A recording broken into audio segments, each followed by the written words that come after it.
guys, and welcome back to the podcast. So today we have a very interesting guest on. We have Dr. Perry Nickelston from Stop Chasing Pain on Instagram. So first off, I'd like to welcome Perry on. Thanks a million for coming on, and thanks for taking the time out of your day to jump on this. Can you give a bit of an introduction of your background, where you're from, and what you're interested in at the moment? Yeah, well, first of all, thank you very much for having me on the show. I'm really excited to be here. When you reached out to me, I was like, absolutely, man, I'll come on and share, and we'll go down lots of rabbit holes together. And I appreciate the description. I love to be called interesting. my wife says that sometimes. I'm like, okay, well, where should I start? Well, let me tell you, I guess, how I look at things now, and then my journey to how I look at things now, and why I created Stop Chasing Pain. So Stop Chasing Pain actually encompasses everything I've always was trying to follow in my career of healthcare, because I think everybody who's in healthcare got in there for some reason to try to help another human being not suffer so much, right? And most of that suffering in the healthcare world is when somebody has pain. Right. And then, but I just felt lost, man. I wasn't happy, or I just didn't feel it somewhere inside. It's hard to describe the feeling, but I said, there's got to be more to this stuff than just doing things to where people point. There's got to be a bigger picture here. And I knew that because everybody would just keep pointing. I mean, it was stuff would keep coming back. And I'm like, why in the hell is it coming back? The body is amazing. It's a miracle, and it knows how to heal itself, because that's what it's always trying to do all the time. Why does stuff keep coming back? Are we missing something, or are we forgetting to tell people something? You know what I mean? And I felt like I was just chasing stuff, pointing. And I have all these fancy tools that I can purchase and buy, and workshops and certifications. And it was all the same damn stuff. It's like, just do things to where it hurts. And so I didn't want to chase pain anymore. That's different than treating it. So I'm not saying stop treating pain, but you got to be bigger than that, because pain doesn't tell you a whole hell of a lot of anything. It's just the body telling you, I need you to change something quick, fast, and in a hurry. That's what it means. But changing what is where you got to really get your brain working, because the body doesn't make it that easy for you. So it just tells you there is a problem. It doesn't tell you where it is or what it is. And I actually had to just completely almost 180 my thinking and explore outside of pain. So I really started to look at places that didn't hurt on somebody. And in the world of chiropractic, which is where my initial training was, I graduated from chiropractic college in 1997 at they call it the Fountainhead, which is where chiropractic was discovered in Davenport, Iowa. And, when I loved being able to do it as a tool, but I was still frustrated because I was just doing manipulations or adjustments or whatever word you want to throw on it to move bones that weren't moving, right, to get you to feel a little bit better. But it was still isolating one system. I was still looking at the musculoskeletal system or the nervous system that way. And there's a lot of other systems floating around in the body, and they all have to work together. And we learn about them, but then we quickly forget about them because it's quote unquote not our specialty, not in our wheelhouse, And so I came across the work initially of Gray Cook, who's a very brilliant physical therapist here. And he had a notion that blew my freaking head up when I saw it first. He taught a term called non-painful dysfunction, which means something doesn't hurt, but it doesn't function at its optimum. Maybe it doesn't have the range of motion or mobility that it needs to. Right? Or maybe it's got too much motion and you can't control it. That's called a stabilization issue. And maybe a little bit of both, which it usually is. That's how the universe works. And if that happens, the body has to say, well, you know what? That's not working so good. So we better deal with this, have to compensate and adapt. And it changes something else. And it's like ping pong ball. It goes bing, bing, bing, bong all over the place. The next thing you know, it can't compensate anymore. And then it hurts somewhere. And then that's where you point. And once I started to look for areas that somebody didn't know was even dysfunctional, which I honestly really don't like that word. over this last year with the zombie apocalypse, I've tried to be really careful of the words that I choose to use in my own head and when I talk to people. And the word dysfunction applies broken. I don't think it's dysfunctional at all. I think it's really freaking functional. I think it's like over functioning. You see that reframe, how that makes a difference. And here's the thing. It's crazy. The areas that were hurting started to get better and I didn't even do anything to them. Or I did do something to them, because I always treat where it hurts more for the client's benefit, because I want them to think, okay, the guy is treating where it hurts. So it's more for your mental healing than your physical healing, but it's always both together. And that got me so excited, man. Like, I'm like, this is great. It became fun because then I got to look and explore and use my mind and become curious. And then I started to find relationships, and I started to go for like what I call nuts, batshit crazy ones. Like, well, maybe it's something where, you can't move in your ankle, and then that's causing stuff all the way up for your headaches. And I would just see what would happen, and I would explore like a scientific experiment. Let's do this and let's look at the outcome and see what it tells us. That's what science is. Science is curiosity and play. And I really learned a lot doing that, more so by seeing things that completely didn't work.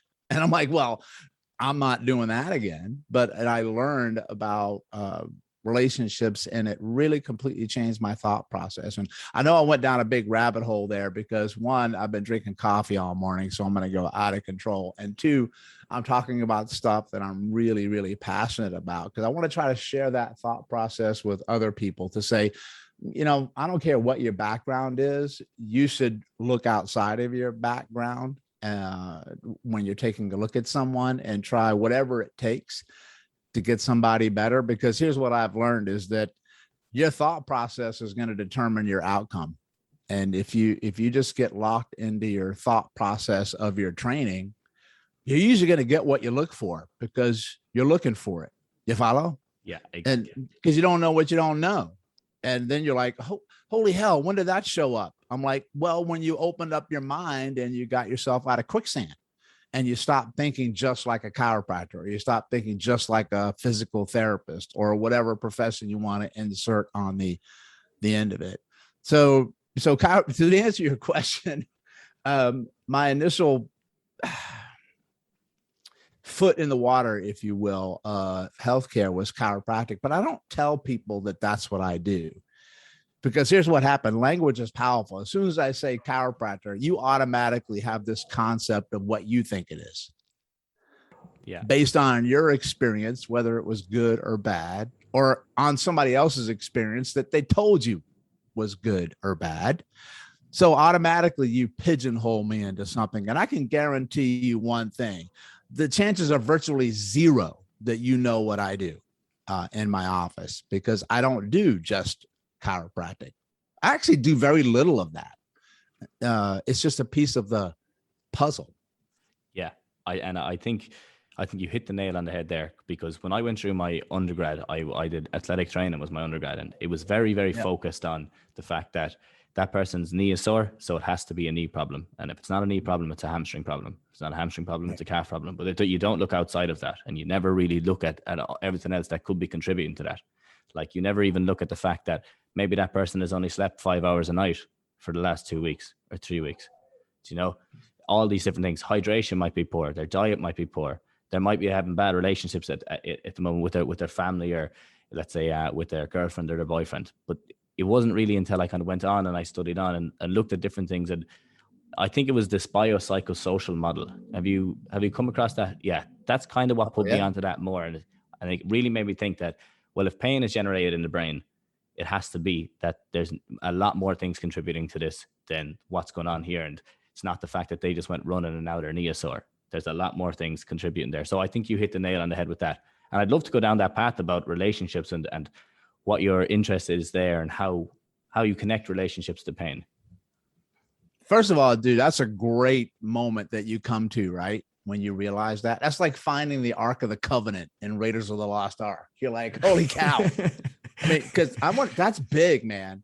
that's really big when you can come to that realization that, and I always tell people, there's a human being that's attached to the piece of meat you're working on. Like, I don't care if you can name every part of the knee. That doesn't impress me at all. Can you relate to and talk to and communicate with the person carrying that knee around? Because no two knees are the same. Why? Because they have a different story attached to them. And the tissues change based on the story of the person who has them, right? Because how you think changes your biology. How you think changes how you move.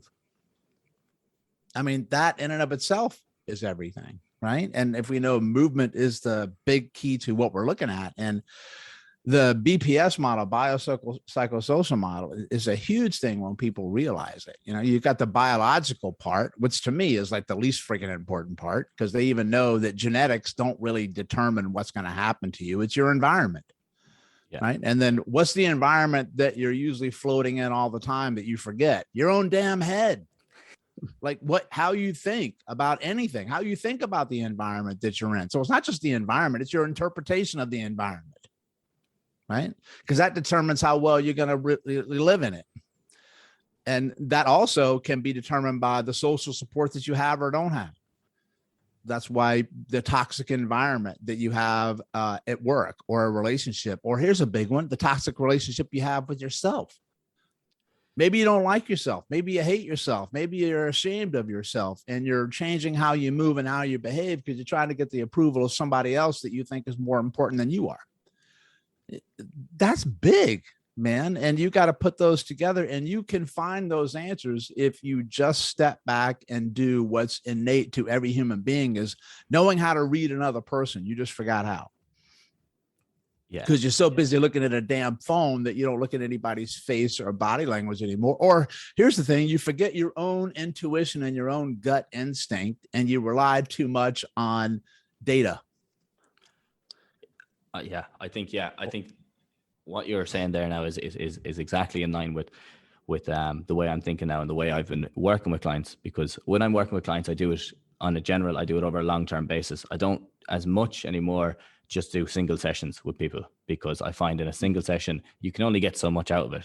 And it's very hard to change beliefs. It's very hard to change attitudes in one session itself. And when you get to know that person more, and when you kind of get a better reading of them, as you said yourself there, like when you really kind of understand what's going on, you can kind of, I suppose you can approach it differently, because there's no point me telling somebody with back pain, well, that back pain that you have there is actually generated because of the fact that you're sleeping poor right now, and you've been fighting with someone, and you've been stressed out because you had a presentation at work, that they're not going to take all that in one day.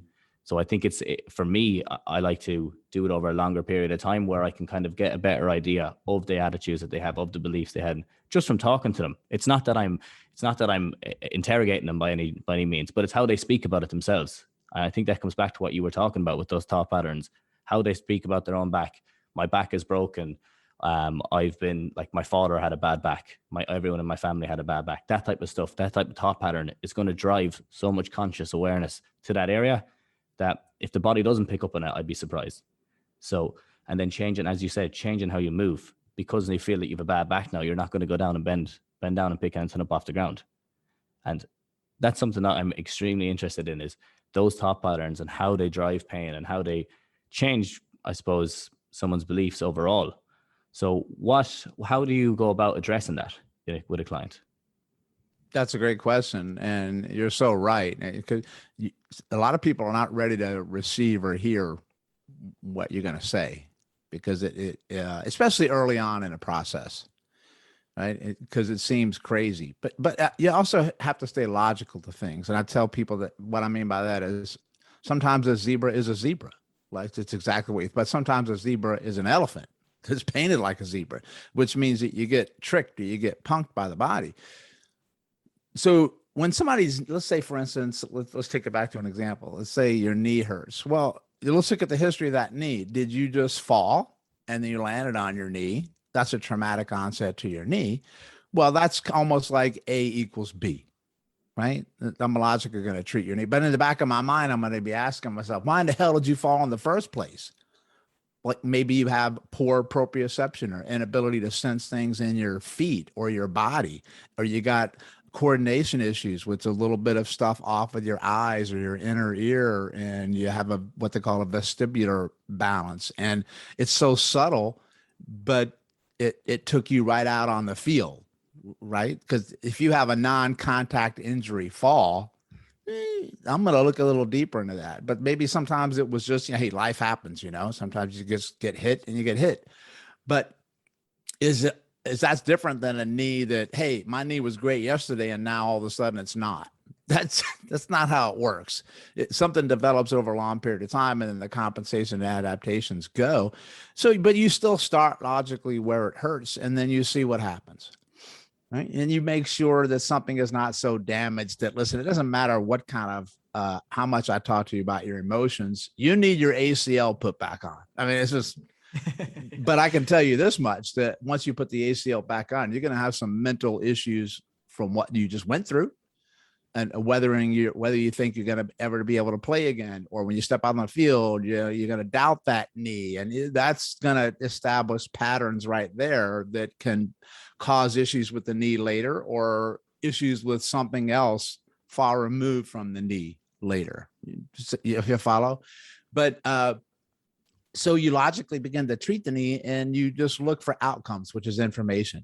How are they making progress? And is it lasting progress? That's the key, because you can change anything for a short term. That's not hard to do. That's why people take drugs, from the recreational ones, or they're trying to escape, but all of a sudden you come right back to reality. So you're looking for long-term changes.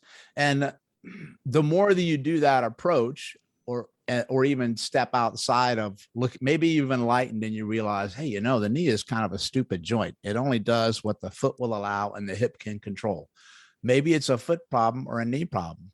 And you look there, and then you really go crazy and say, maybe it's the opposite side, foot and hip, that's the issue, right? Because then that all of a sudden looks nuts, because it's not where it hurts, right? Yeah.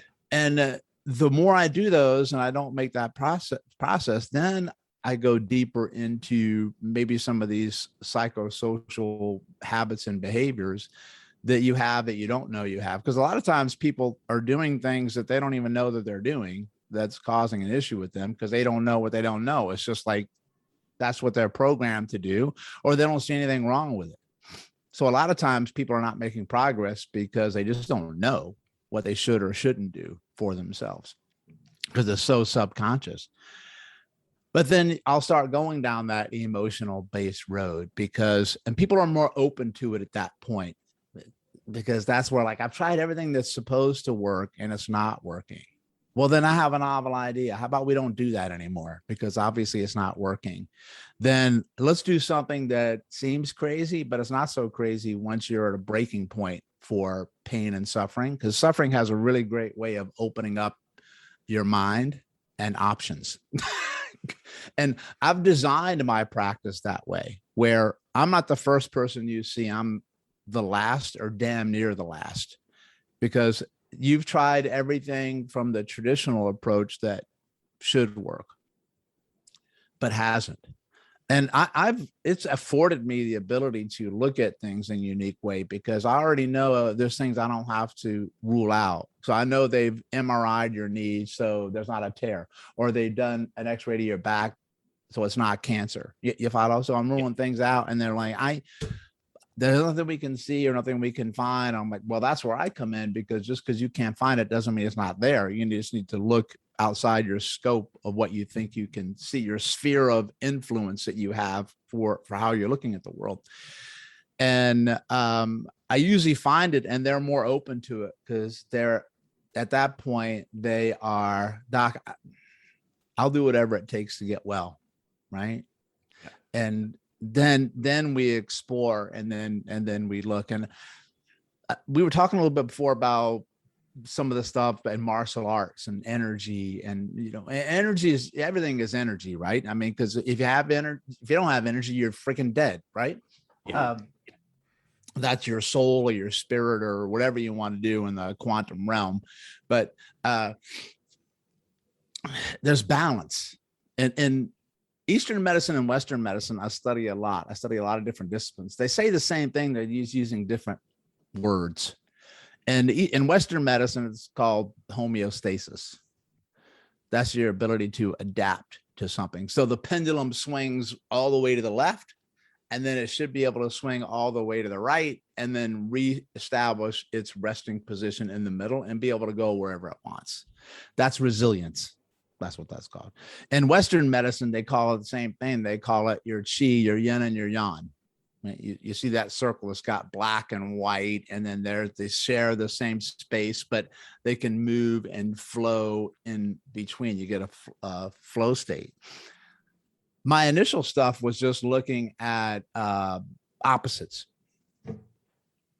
from an anatomical standpoint.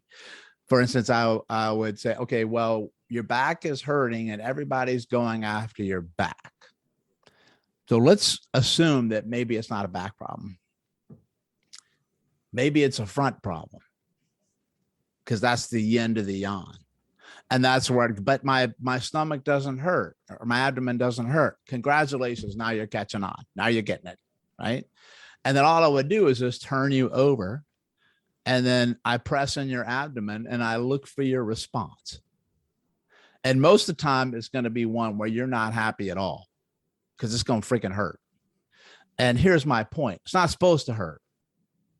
But you didn't know that it hurt from a conscious standpoint. Right? But here's what happens. A lot of people have an extreme emotional reaction to when you assess or go near the front of the body. Right? Yeah. Why? Well, let's think about it. It always comes back to the number one goal of the human body, which is self-preservation and survival. Do whatever you have to do in the moment to not die, whether it makes sense to anyone else or not. It just says, okay, I'm in the moment. We can die right now. Everybody forget everything, and let's just do what we got to do to live to the next moment. And we'll deal with that later when we get there. Right. So from a survival standpoint, this has really been transformational for me. And this is my thought process based on my own discovery of suffering, getting my ass kicked a lot, but studying emotion and human nature and what they call innate subconscious reflexes, like why you do what you do. You pull away from something hot and you just can't control it, right? These are just reflexes that are there. So they call them, some people call them primal reflexes. I call them self-preservation reflexes. And you can't turn them off. They happen. You think from a vulnerability standpoint on survival, right? Most of everything on you is important, but the most important stuff's located in the front. That's your ability to sense information from the world around you, see things, hear things, move your mouth to be able to articulate and talk to someone or eat something. Here, breathing through your lungs or your heart to beat, your abdomen to be able to digest anything, or your diaphragm and your ability to procreate, your sexual organs, right? So those are areas that your body must protect at all costs, because trust me, if I take your eyes out, you ain't gonna live long because you can't see. If I take out your jaw and I dislocate your jaw, you can't eat and you're going to starve to death. Right? At least not now, because I can put a straw in your mouth and you can suck it down at the hospital once I put your jaw back in. But in the primal times, when you were out on the tundra, if your jaw was gone, you were gone. And your brain still thinks the same way. Right? Or if I take your throat out in a martial arts shot, I'm going to choke you out and you're going to die because it just hit you in the throat.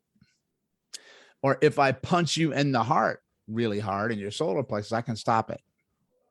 Or if I punch you in the gut, you're going to double over in pain. And then I'm going to take you right out because you can't move. And if you've ever had abdominal pain, it's way worse than back pain. Right. And then that's why every guy knows this one. But if I go to kick you near your groin, what's your instinct? Are you going to stand up and extend your arms and say, have at my groin? No. What are you going to do? Your knees are going to cave in. You're going to curl forward, and your hands are going to go across your genitalia so you don't get whacked. Right? Yeah. So what happens is all your body is trained to protect the front, and you know it because whenever something comes at it, your first instinct is to protect it.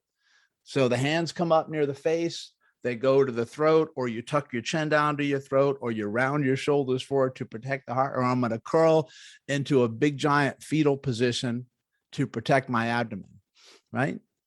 So that comes down to the survival response. Let's give you an example. So if somebody's coming at me like in a fight, right? And to your brain, a fight is a fight. It doesn't care the context of the fight.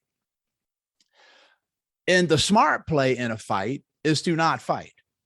And then you run the other way, because any great skilled martial artist will tell you they'll do anything not to fight, because somebody always gets hurt, whether it's going to be you or them. And it's not worth it, because it's very easy to get injured and then you get taken out. So you try to flee if you can.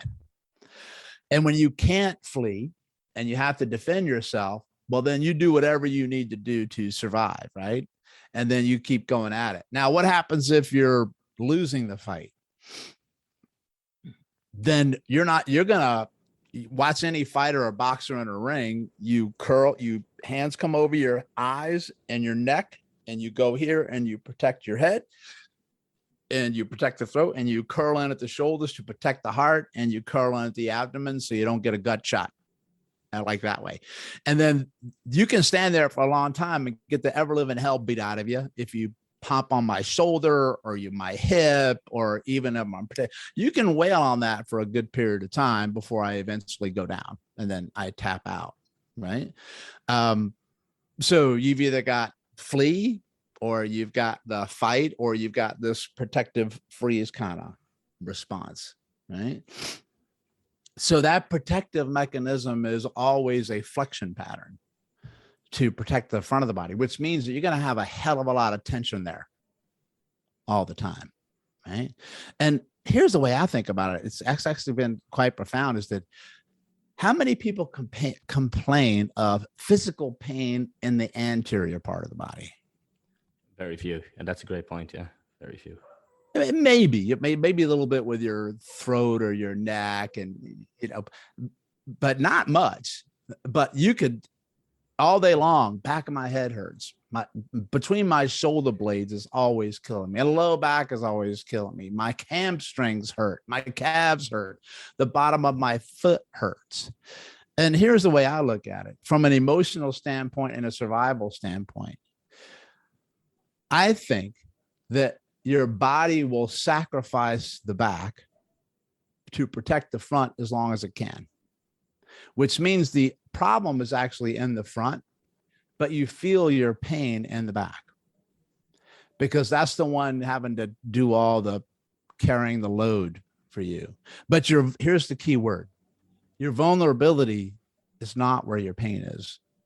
Your vulnerability is in the front. So that's why I check the front, and most people freaking hate it because it's painful as hell.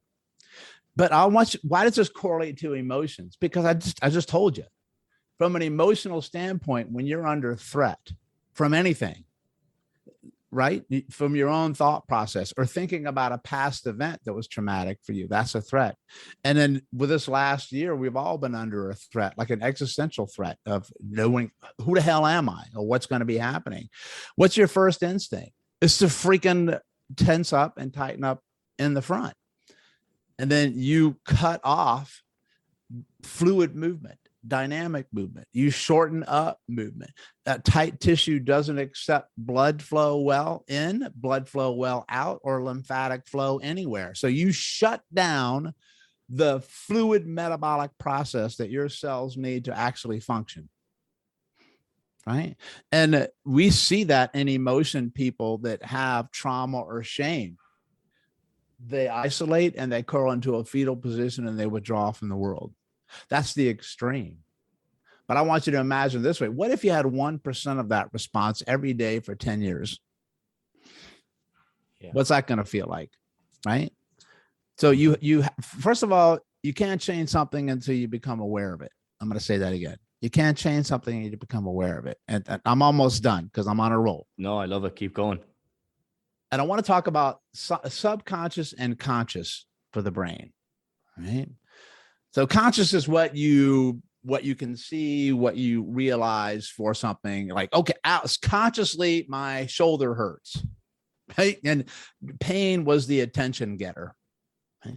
But it didn't just pop up overnight unless it was traumatic. It comes up over time. So your body's had to deal with it at a subconscious level. It just didn't hit the breaking point yet to where you go, ow, shoulder hurts.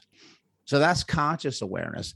But when you look at movement or the brain, the subconscious part of the brain runs the show. That's going all the time. The stuff that you don't even think about right now. I mean, most people are not thinking about the pressure they're feeling on the bottom of their buttocks sitting here talking to here, or how their clothes feel. Your brain is designed to take in stuff and just ignore it and disregard it and then put it in the background, because it knows that you can't pay attention to all those things at one time. Because if you did, I would melt your brain. You just can't do it. So it falls into these stuff and just takes it in and dismisses most of the material.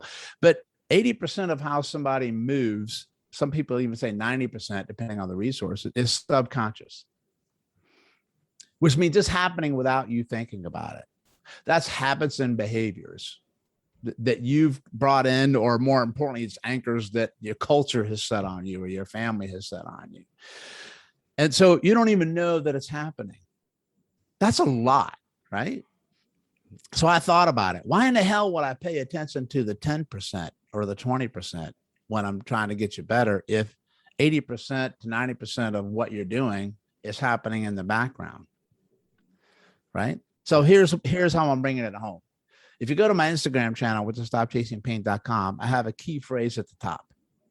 It says, "We go after the pain that you don't know about to help the pain that won't leave you alone." Yeah, I see. Excellent quote as well. It makes. So what does that mean? Well, the pain that won't leave you alone, you already know about, because it won't leave you alone. and that's where everybody treats. And you should. If it gets better and it goes away, pat yourself on the back. Congratulations. You helped the body do what it's designed to do. The body did most of the work. You just helped it along a little bit. But if it doesn't get better, that means you better change something. And to me, you better change how you think. Because when you change how you think, you change how you move. But when you change how you move, you also change how you think, right? So what I mean by that is that I'm going to put you and doing what I call an awareness exam, which means that I'm going to look at, press on, and touch areas of your body that most people have probably never touched because it doesn't hurt and you've never paid attention to. And I'm going to look for one thing. If I press there, does it hurt? And do you want to hit me? And then I find it. I'm going to find at least one. Sometimes I find an endless supply of stuff. And let me put it into a context picture for you. Well, one of the biggest ones that I see. People have mid-back pain a lot. And then, people foam roll the mid-back. They massage the mid-back. They do manipulations or adjustments. They do mobility drills, and you need to increase thoracic spine. That's your mid-back rotation and extension. Yeah, you should, right? But it still hurts, right? What I'm going to do is say, okay, well, that consciously hurts. Let me do the opposite. Let me do the end of the yawn and lie on the table. And I'm going to press my fingers right on your sternum and in between the ribs and under your collarbone and around your throat. And I'm going to see how you like it. And most people, when I touch the sternum, it's more painful than the mid-back. And they're like, what the hell? That's some of the worst pain that I've ever felt in my life. And here's the takeaway. It's always been there. They just didn't know it was there from a conscious standpoint. But I'm not concerned about the conscious one, because your brain has always known it's there, and it's done everything and anything it has to do to what? Keep it from hurting. Because I'm going to tell you this much, man. Pain in the middle of the back sucks. But if you get pain in the chest, you're done. You're done. I mean, you can't move. You can't breathe. And first of all, you'll think you're having a heart attack, which immobilizes the hell out of you. You follow my thought process here? This exactly. is really, so my work is based on how the human body or the brain works throughout these millions of years, and what I call in real life outside the lab. Because you can study the sternum and the mid back in the lab, and that doesn't mean jack squat to me, because as soon as you step outside that lab and you get sensory input and you get the world coming at you, everything changes what it does. Right. So I'm going to trust the instinct of the human body that's there way more than I'm going to trust a double blind study. I can tell you that much. Yeah. I think, geez, you went into serious detail there, and I had to take notes along just to be sure that I could catch up on it. But I think you articulated that perfectly. I think the point. Yeah, I can take a breath now. I know I didn't shut up for like a long period of time. Oh no, perfect. If we can keep it going like that, all the better. But no, I think it was excellent what you were talking about there, and I jotted down a few things here of what I wanted to go through. And I think one of the things that you said at the very start, or close to the start of it, you were talking about balance, and how in, let's say, Eastern medicine or Chinese medicine, they always had that idea of balance. And it's only that they're kind of rediscovering that now within Western medicine, and they're coming back to it. Like before I moved out here to Indonesia, I started to get into Chinese medicine a bit more. Now my family it'd be big into it. Like my aunts would be big into acupuncture. It'd be a huge thing for them. But basically they were giving me books and saying, read this and look at this and make sure you look at different ideas and Reiki and stuff like that. So I was kind of looking into it all. And when I was reading through it, I was thinking, like, this book is from the 60s or the 50s, and they're talking about all the stuff that's been recently rediscovered, basically. Yeah. From when I had because I only finished my master's last year in physiotherapy. So they were just talking about all the things that have been rediscovered, basically. And I was kind of thinking, these guys have always had it right. They've always understood it. Now I don't know enough about it to go into a lot of detail on it, but I know that they were talking about, you really have to take that holistic approach and look at the whole body and look at the energies of the body and how one is interacting with the other.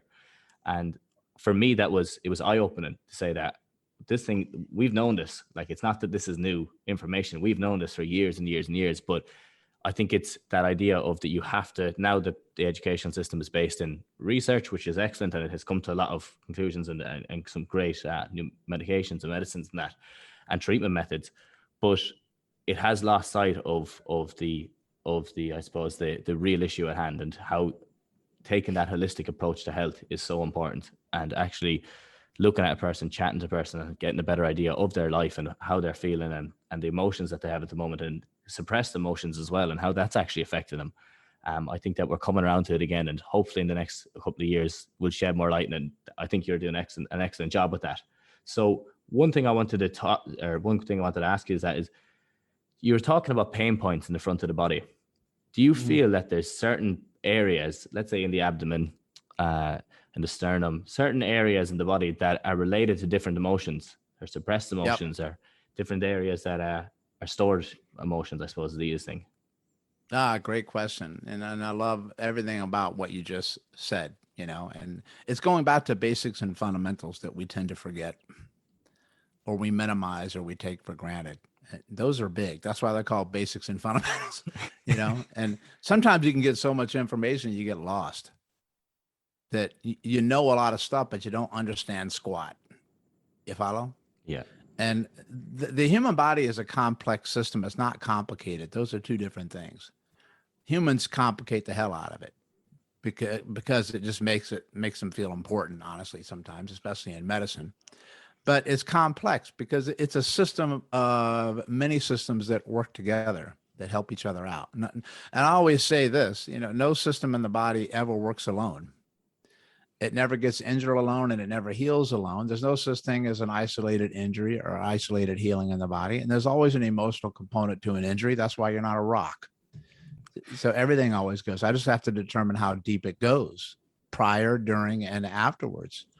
And everything is energy, right? I mean, that's just study physics and study quantum physics, which will explode your brain. And there's things that we can't even go near comprehending in our small little minds as humans, right? Because most of the world we don't even know exists, even though it's there. What I mean by that is that if you blow a dog whistle, you don't hear it.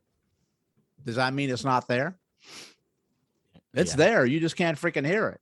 So your world is like, that doesn't exist. Yes, it does.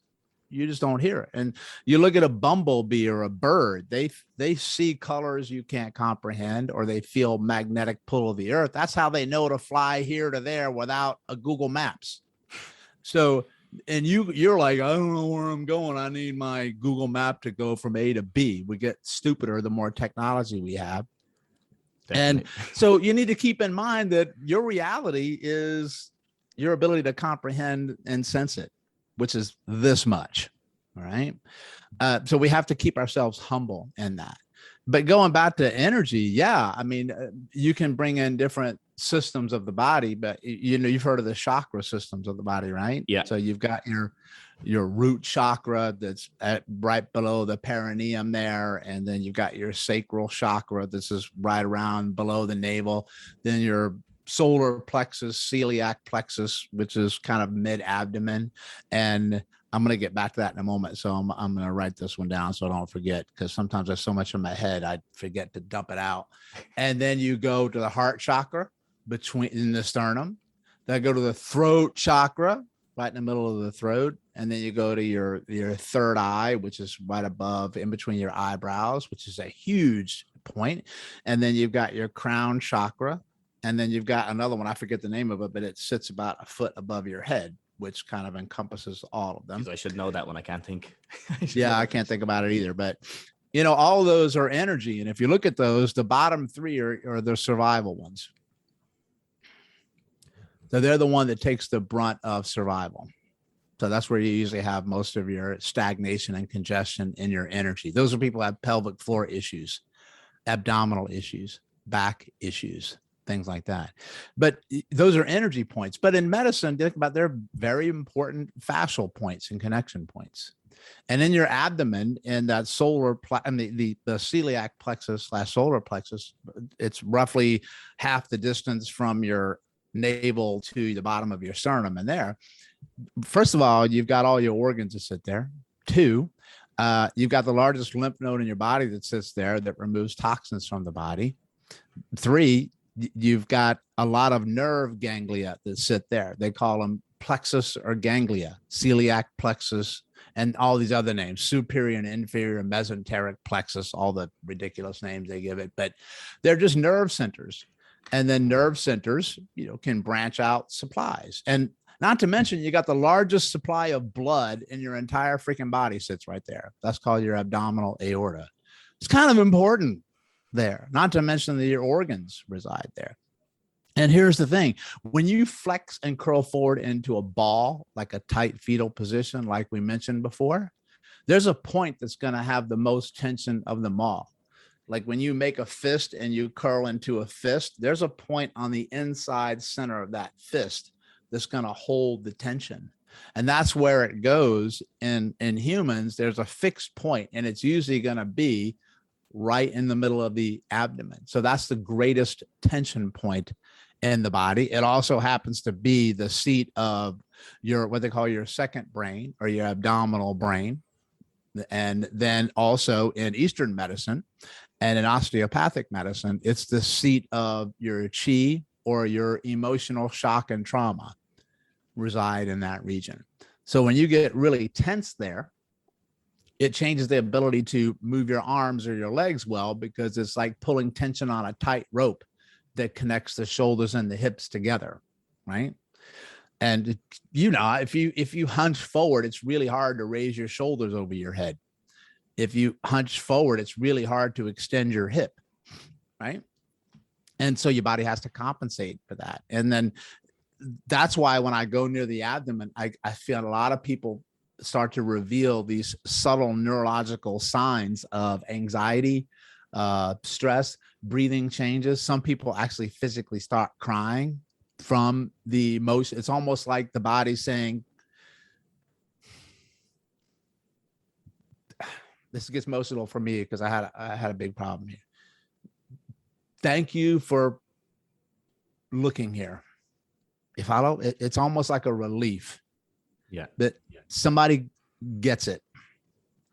And people are blown away by that sometimes, of how emotional working the front of the body can be sometimes in the moment, but very often it happens later, because until you've established this trust relationship with some people, won't reveal a lot of things to you. And that's why I'll do a quick assessment on the abdomen and the sternum, but I don't always treat it on the first session because I don't think they're ready for it.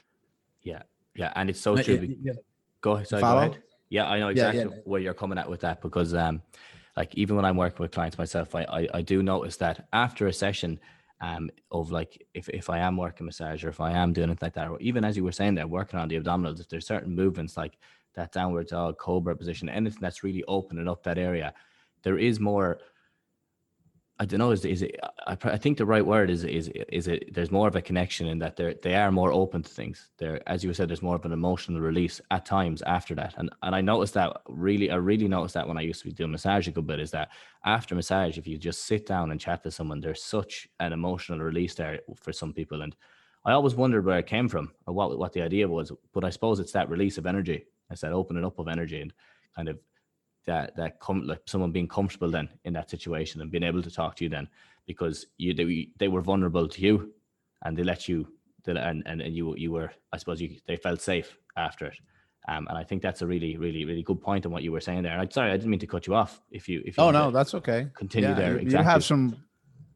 You have some really good observations of things from your own experience, and human touch is one of the most powerful things of healing. So a lot of people, they don't have, especially from last year, we've lost connection, touch. God forbid you can't touch anybody, you might get the V, right? Yeah. So you have this disconnect, and that's why just a hand on a shoulder can comfort someone, or talk about the power of holding a hand. I mean, especially if you're in a romantic relationship, that can be one of the deepest connections you'll ever have, is hand holding. And especially even it's great that the human body has contextually changed that. Holding the hand of your child is, I mean, it's almost priceless, right? And we've lost that ability to have that, somebody just to let go, and like you said, safety and trust. And the interesting thing about the organs too, in Eastern medicine, the organs correlate to emotions, positive and negative. So for instance, a few example is that the liver holds on to anger, right?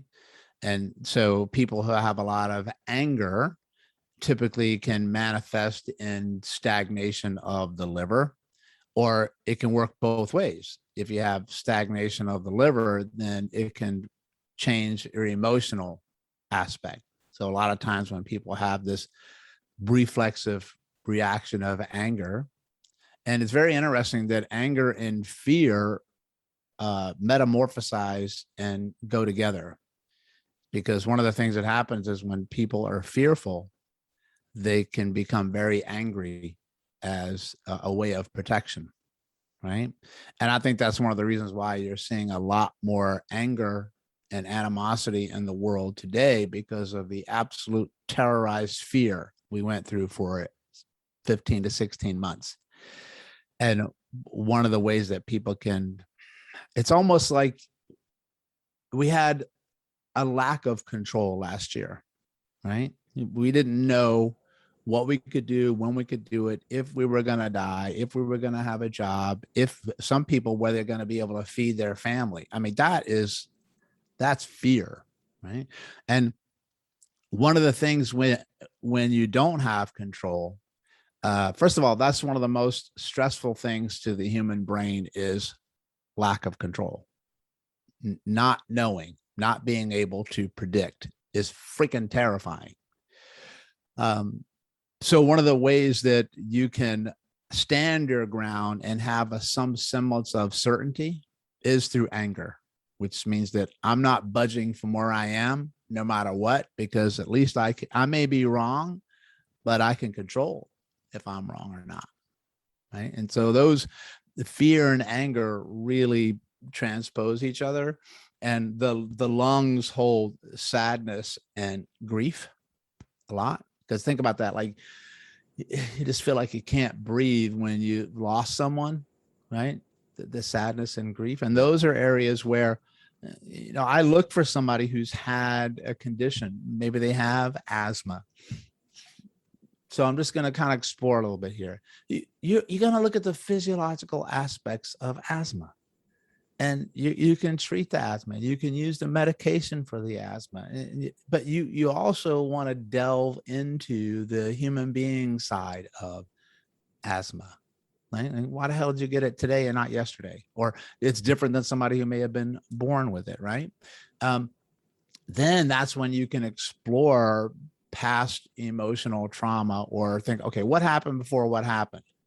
And you'll hear all the time, yeah, I mean, I lost a loved one, or I got an F on a test, and then I knew I had to go home and tell my parents, and then your whole self-worth is based on your grade. And then all of a sudden, the next day you get freaking asthma, right? So your body can manifest symptoms or a diagnosis, whatever code you want to put on it, any damn way it wants.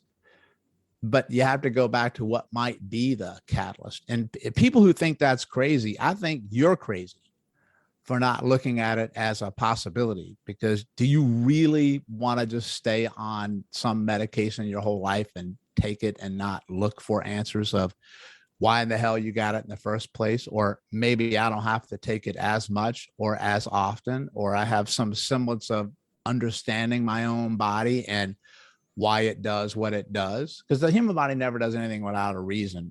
It's always there, and it's not stupid. It doesn't accidentally oopsie-daisy do anything. You just have to figure out why in the hell did it choose this strategy to do it. That's a very different question than blaming it and resenting it. That's also why I like Eastern medicine, because Eastern medicine has a philosophical paradigm approach to healing that's about balance and energy and harmony and things working together. That's why you have the systems of the interconnectedness with the organs, right? And but Western medicine is always different. It's about attack, kill, suppress. That's very different language to use. And I'm going to tell you right now, that stuff matters in whether you're going to heal or not. That's called nocebo effect or placebo effect. How you talk to yourself or how you talk to another person can determine whether they get well or not. Yeah. And there's a really interesting, an excellent, actually, Dr. Emilie Coulet, I think is what his name was. I'm sure you've come across him, or have you come across him? He was a French physician. And he had a thing with his patients that he made them to use an affirmation every day. And the affirmation basically was, every day in every way, I'm getting better and better. And he had found that from doing that, and I'm fairly sure that had some bit of a scientific research paper on it as well at the same time, but that they were actually improving way faster than the people who hadn't used the same affirmation. And it was interesting in that you were, from using that affirmation, I guess you're directly connecting with the subconscious mind, and that you're nonstop, you're repeating it to yourself, you're saying it to yourself over and over again. And over time you will pick up on that, and the body will pick up on that. And we can talk about energies, and we can talk about whatever else is connected to it, but something is, because I'm sure there is more so than it's just the subconscious. I'm sure there is other energies connected to that as well, and other healing energies connected to that saying. But more than, it's an interesting point for me in that it's something so simple that everyone can do. I could be doing it here while you're talking. I could be saying it to myself and just repeating it to myself over and over again until it's a belief that I actually come about. And then maybe because I get that belief, and that belief becomes ingrained, that I actually start moving more, and I become more comfortable moving, and that pain turns down a small bit, which gives me that control back as well. Gives you the control to maybe go out into the world and open yourself up to other people, and maybe open yourself up to your family and build relationships with other people. So I know I'm gone down a kind of a rabbit hole there, but just using that affirmation itself, I think there's a lot of power in that. In I suppose it's working on the subconscious mind. Does that make sense? Yeah. In what I'm getting at there? Oh, completely, man. That's a great rabbit hole you went down. And I think what's really great is that we're able to see physiological changes in the brain with stuff like that now, because they can do functional MRIs in real time and see what areas of the brain change the wiring and firing and energy and signalization and blood flow based on a thought or exposure to a picture. So you can actually see things change just by thought. That's the power of being a human being, is imagination. That's what sets us apart from anything. And then one of my mentors said, you can't change what happened, but you can change the meaning of what happened. That's unique as a human being. So you can take something from the past, but flip the switch and what's called a reframe on what you get from it. So pain and suffering is often where we get our greatest lessons, when you're opened up to seeing it. Yeah. Right? Because it's going to lead you down a pathway you wouldn't voluntarily take. Why the hell would you? Because it's going to hurt. And you want to stay comfortable, but growth doesn't happen in comfort. Stagnation happens in comfort. You need to have discomfort, right? Or distress, or use stress. And that's stress. And stress is not a bad word. You need stress because that's how you become more resilient and stronger and adaptable and pushing your boundaries. And that's growth. It's just too much stress that never stops, or not enough. It's the Goldilocks syndrome, not too hot, not too cold, just right. How do you know which one? You got to taste all three and see where you land, right? And then we all know how you think changes your physiology, because you can be completely alone and have a thought come into your head of a joyous moment in the past, and you just feel relaxed, or your breathing changes. But then you can also think about something that happened in the past, or some troll that came at you on the internet, and then automatically what changes? You stop breathing. You get tension everywhere. You start to feel every cell in your body responds to it. And then you can immediately flip the switch and think of the joyous moment again, and everything changes. But your cells will obey whatever the hell your brain tells it to do, right? And then I can't remember if I'm going to get it exactly right, but the concept is the same. People always say, positive thinking, that's fluff. And I'm like, okay, well, let's think about it this way. If you think positively, you may get what you want. You stand a chance, right? But if you think negative, you're definitely going to get what you want, which means it ain't going to turn out well. I can tell you that much. So I may not reach it from a positive approach, but I really like my odds on that bet way better than the negative one, because you're going to find some way to sabotage your damn self no matter what, because of that thought process. So I'm going to check the win box for even 10%, because you've got 0. Right? Exactly. So why wouldn't you do that? I mean, that's just a smart move. First of all, you'll be a little less miserable to hang around, because I don't want to hang around somebody who's negative all the time. And that's optimism and pessimism. It doesn't mean you're burying your head in the sand at all. Right. Yeah. But I choose to have that outlook, because you're going to see things that you've never seen before, or it's this law of awareness. And it's a funny thing. Like, stuff is always around you. You just haven't noticed it. And I call it the new car syndrome, where you go buy a new car and you drive it off the lot and you're like, okay, when the hell did everybody get my car? Like, they've always been there. You just never noticed it. Right. And once you see something, you can't unsee it. Yeah. I think, and first thing is I don't want to hold you for any longer than because you've given me so much time so far. So, like, everything that you've said so far is I think the people that are listening to this are going to take so much from it. And I think you've touched on points that it's definitely going to resonate with a lot of people. And I think from my perspective, listening to what you're talking about, and I have followed you on Instagram for a long time, but listen to what you're talking about, listen to the way you articulate it. It really makes a lot more sense. I love, to be honest, the way you're mixing that Western and Eastern medicine, and it's coming together in a perfect formula, which is excellent. Now, before I let you go, because you're known as the lymph doc, and because you're known as the man who knows absolutely everything about lymph, or whatever there is to know about it. Now, I would love to dig into that just a small bit to give people a better understanding of the lymphatic system and how important it is. And I have to admit that myself, I don't have a great understanding of it. I know the general function of it, but if you could talk even for 5 or 10 minutes on it, and if you had the time to do it, I'd love to get into that in a small I'll always make time for lymph, man. Like, I always joke around, one of the most iconic movies of all time is Jerry Maguire, and he says, she goes, "Stop, you had me at hello."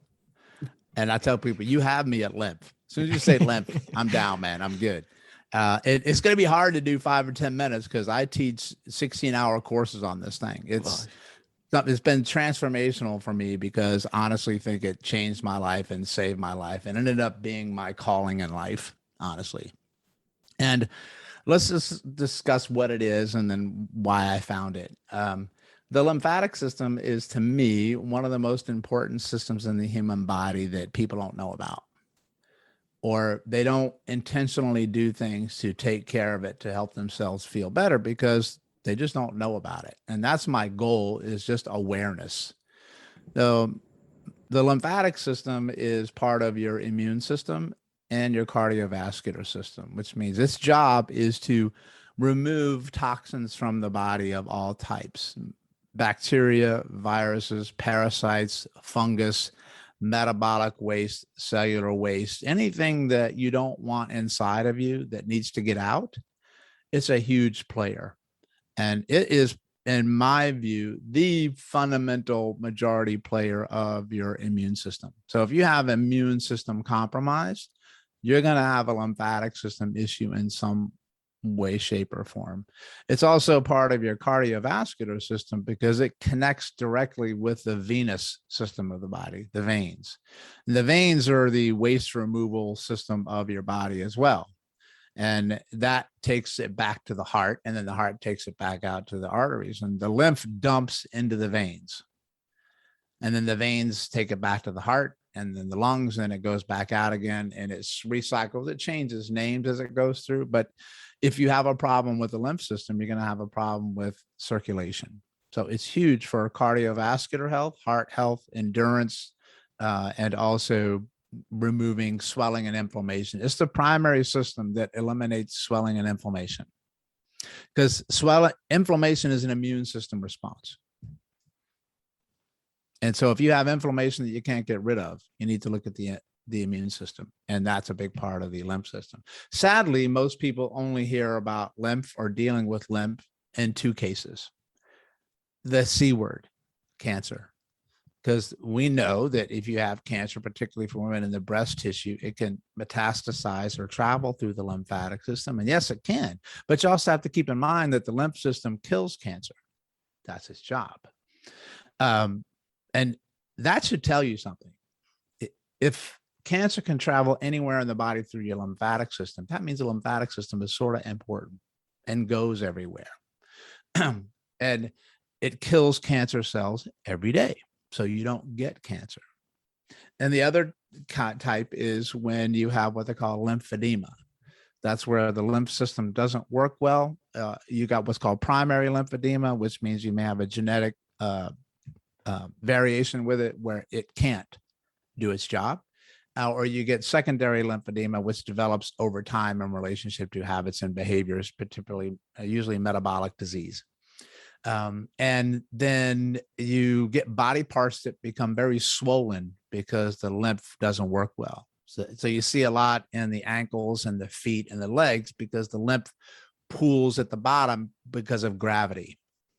And sometimes you'll see it significantly disfiguring where you have a leg that may be 5 times the size of the other leg. Okay. And so you want to work those systems to get rid of. And for me, I tell people, you don't have to have cancer or lymphedema to work the lymphatic system to your benefit, because it's like anything else that needs attention to it's going to always try to work as best it can. But everybody's got some type of lymphatic stagnation because we're just overloaded with toxins that the human body was never designed to keep up with. And plus, lymphatics typically move through 2 mechanisms. They move through their own a little bit because they have a little bit slight pumping mechanism through some muscles around it. But 2 things move lymphatics primarily. Breathing through the diaphragm, which means moving the abdomen when you move, changes pressure in the body, which pumps fluid. Most humans don't breathe through the diaphragm. They breathe through the neck or the shoulders, and they don't move pressure, or they don't breathe at all because they're in so much stress, they hold their breath. And the other one is movement, moving yourself. And humans don't do that either. Or if they do the same kind of movement all the time, which means that your body adapts to that and pressure flow changes based on how you move it, right? So you need a lot of variation in your movements. And one of the best ways that you can move lymph is just to breathe more from your diaphragm and do lots of breathing techniques. There's no one special magical wizard technique that works for everyone. And move more of yourself more often, more ways, and more environments, because that's going to move it.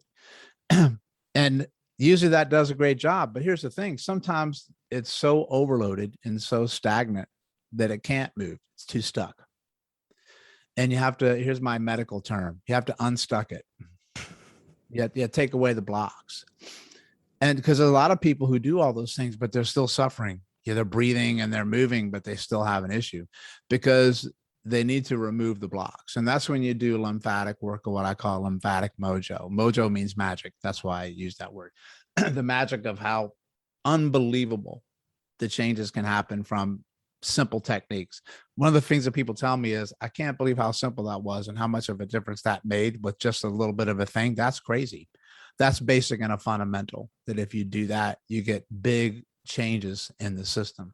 And then they say, if this was so powerful, why didn't somebody talk about this before or show me this before? And my next answer is, that's a damn good question. Maybe you should ask them that, because they should have. To me, it's like checking an ABC box. I'm going to say, like we did before, are you sleeping enough? Because if you don't sleep, nothing I do is going to work. Are you drinking enough water? You need that. How much are you moving of yourself, right? Those, and then I'm going to say, have you done anything for your lymphatic system? I can tell you 99.9% of the time, people are going to say, lymph what? And then I know it's a no. So I'm going to check those boxes. And then what happens is that massive changes can happen. And I know, because it happened for me. The lymphatic system work completely changed my life and saved my life 5 years ago when I had an autoimmune disease that damn near killed me. And nothing I did from my regular approaches touched it. It's only when I started to look at the systems working together that I found my answer.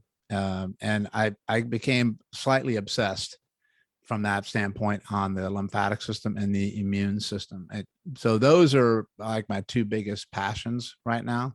And what I've tried to do is, all of my years of experience of studying the other systems, I integrated together. So my musculoskeletal system, my nervous system, my pain science and brain science and emotional things, you can link them all together if you sit down and you think about a big puzzle on a table and you put the pieces together. You find a lot of crazy things when you see how the systems work together. And I just think that the lymphatic system one is a huge missing piece that everyone, virtually 99.9% of everyone can do and do for themselves. I think I did 10 minutes. That's not bad. I think that was on the button nearly. That's excellent. No, that's Perry. Thanks so much for that. And I know I left it to the very end. We went down rabbit holes in every other topic, and I'm delighted we did. So I said there was no point jumping to that at any stage, because I felt everywhere we went was exactly where we needed to go in that podcast. And I think it, as I said earlier, it's going to resonate with people who are listening to it and who will definitely take a lot from that.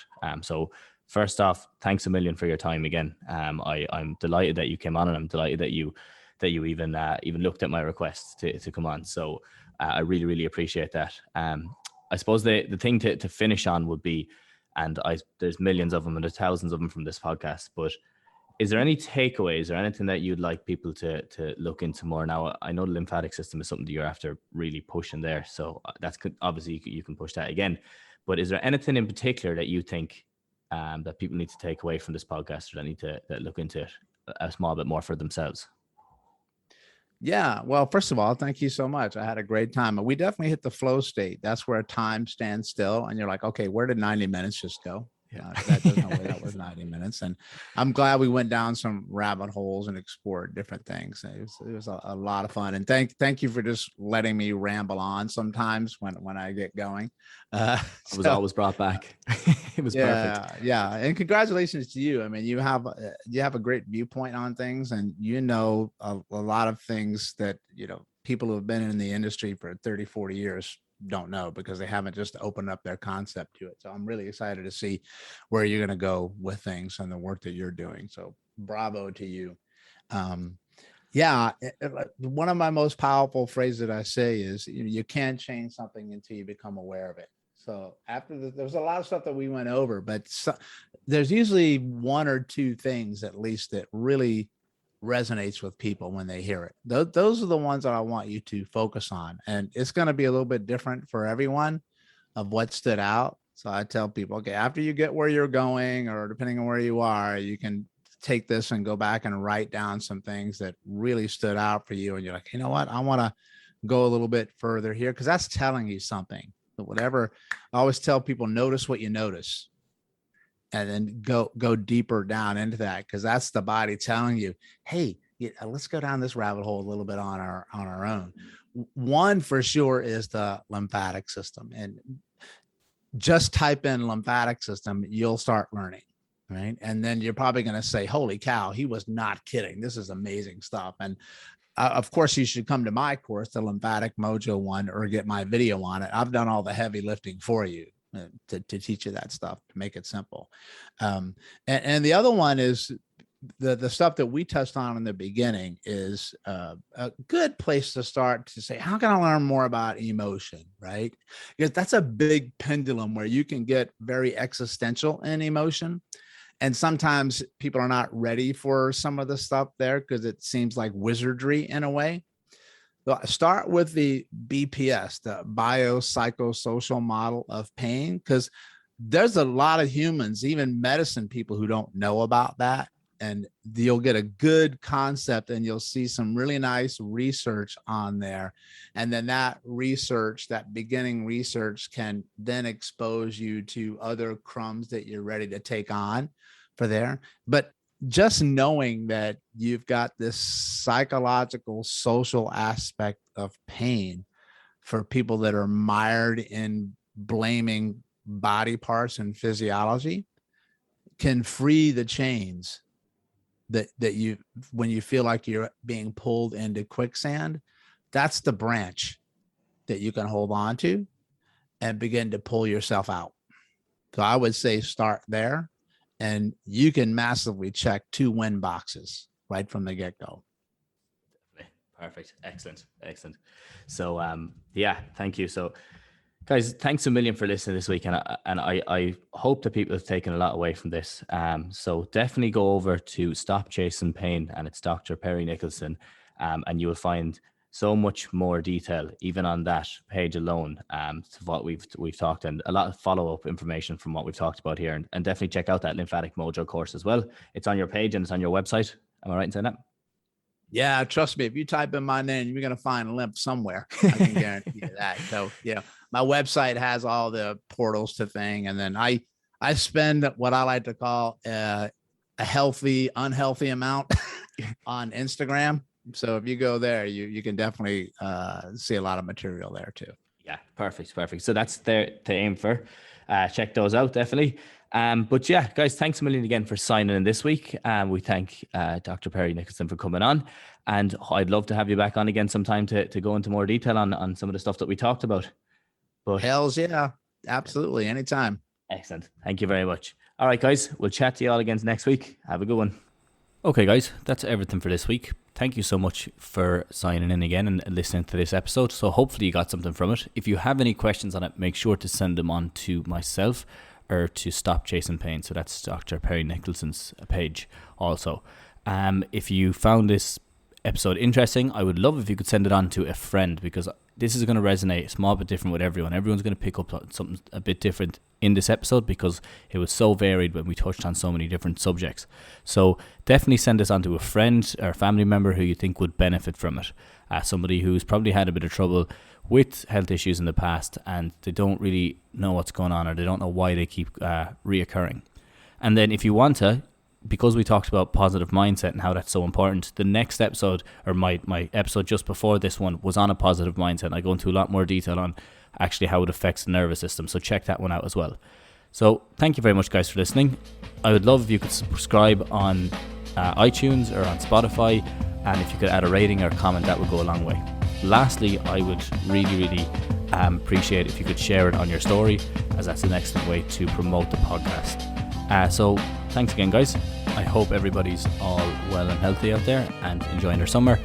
And yeah, that's everything from me, guys. So have a good one.